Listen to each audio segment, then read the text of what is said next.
Guys, what's going on? So today in this video I'm going to be talking about who I think is going to win the Classic and the baits that I think the Classic is going to be won on. So if you don't know what Classic I'm talking about, it's the Bassmaster Classic, the biggest bass fishing tournament of the year. And last year Jordan Lee won it, which I thought was awesome. You know, a rookie coming in and just winning the whole thing so quickly. I think that was awesome. Last year it was Edwin, or the year before last it was Edwin Evers, and in 2016 it was Casey Ashley. And that actually kind of culminates into this thing here because Casey Ashley did win it on the same lake that they're going to be on this year. 2016 and 2018's Bassmaster Classic will be held on Lake Hartwell. And Lake Hartwell is in South Carolina, if I remember correctly.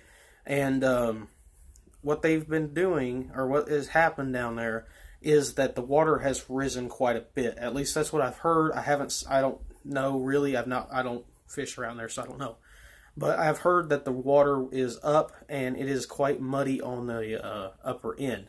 So with that in mind, I've picked these main baits here for the people that I think are going to win. And the main people that I think are going to win is either Jacob Wheeler. Jacob Wheeler is an awesome angler. I just watched him win the Major League Fishing tournament, the sudden death round last weekend, and I think that he's going to be a huge player in the top 10 of this Classic. And obviously, you have to put this name in the hat because I mean, it's his name. I mean, it's Kevin Van Dam. I mean, Kevin Van Dam. You always have to have his name in the hat because I mean, he can come from dead last and be up in the lead on the last day.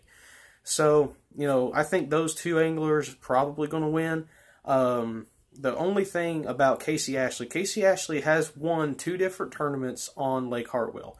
One was an Elite Series event, and one was the Bassmaster Classic in 2016.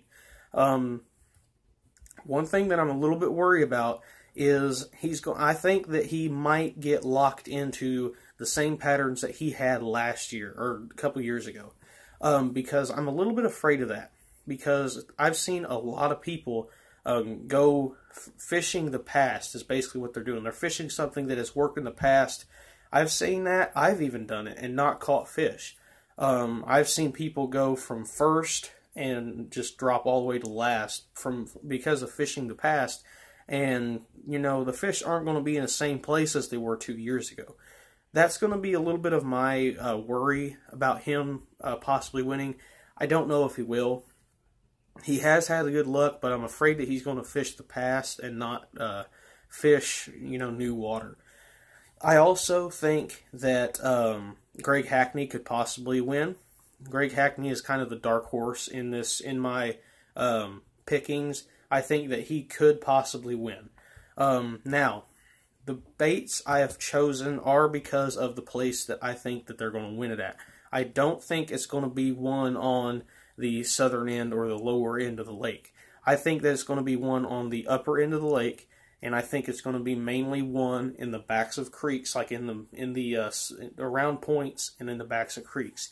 And the reason I say that is because here in Illinois, me and my cousin both have heard. I just recently found out because he told me, and I've actually been looking it up, and I did find out that there is some places in Illinois where fish are starting to get eggs already.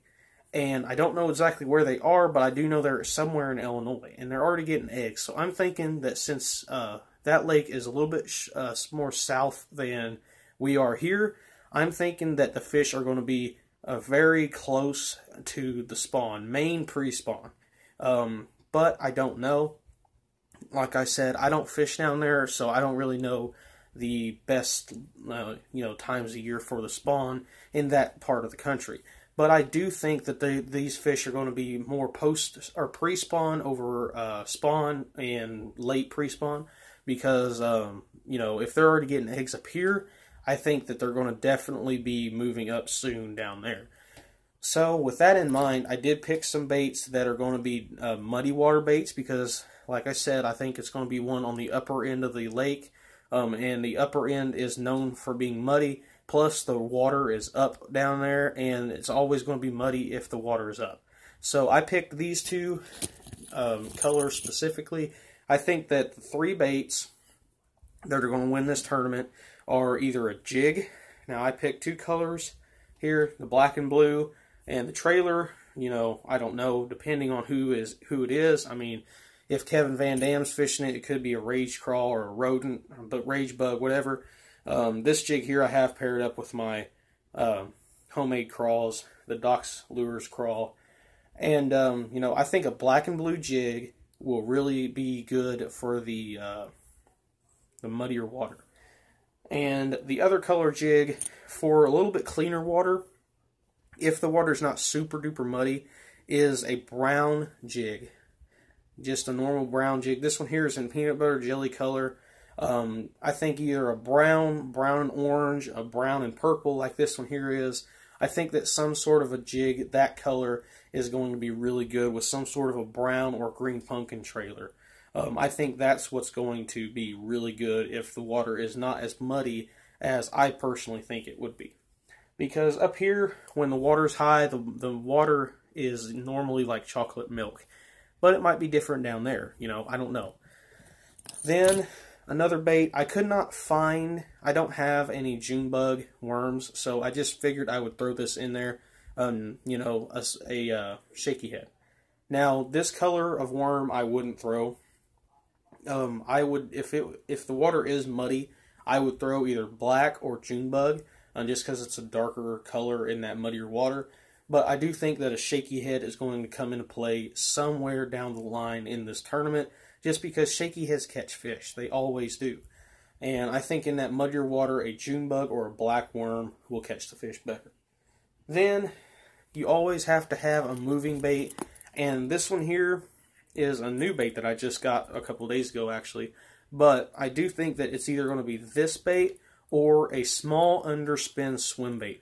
And I don't actually have with me a underspin swim bait, so I just figured I would tell you guys that one. But I do think that either a small underspin swim bait or a spinner bait is going to catch fish. And the reason I picked a spinner bait over a crankbait is because I think that the fish are going to be up in the thick stuff because the water is higher. I think that mainly what I think is going to happen is normally where the fish are spawning, depending on how high the water is, I think that normally where the fish would be spawning at is where they're going to be sitting waiting to spawn. Because I think that they're going to hold back in the normal spots that they would spawn just because the water's higher. I think that if they are going to spawn, they're going to be way up, basically on the bank of where people would normally stand and fish. I think that's where they're going to spawn at. I don't think they're going to be out deeper. I think they're going to be up closer to the shallows and backs of creeks and stuff like that. So I think that a spinnerbait, just in that muddier water, a chartreuse and white is a really good color for muddy water. With this one here's got the painted blade. This is a Strike King painted blade spinnerbait. White and chartreuse. I think this is a 1/4 ounce if I remember correctly. And just I think that color there would be good. Either that or a white. But I do think that the chartreuse and white is going to catch better fish. Now, the little swim bait, I think that if in fact they're going to catch them out deep, I think that either a little swim bait or a little Demiki rig is probably going to end up catching them. But I really, really do think that they're going to be up in the shallower parts, and I think that either a jig, shaky head, or a spinnerbait is going to be the key. And if I did have to put a 5th or 6th bait, however many I've already listed off, I think that possibly a chatterbait or swim jig could be a player in this as well. But that's my opinion. Feel free to leave your opinion down in the comments if you have an opinion on it. I just think that a spinnerbait, a jig, and a shaky head is going to be the key players in the bait category. And I think that Kevin Van Dam, Greg Hackney, Jacob Wheeler, people like that, I think those people are going to be key players in the top 10 of the Classic this year. So, feel free to leave your opinions down in the comments. If you have different baits that you think they're going to win it on, let me know what you think they're going to win it on. If you have different opinions in mind, leave them down there. So, yeah. Thanks for watching. Make sure you like, comment, and subscribe if you haven't already. And bye.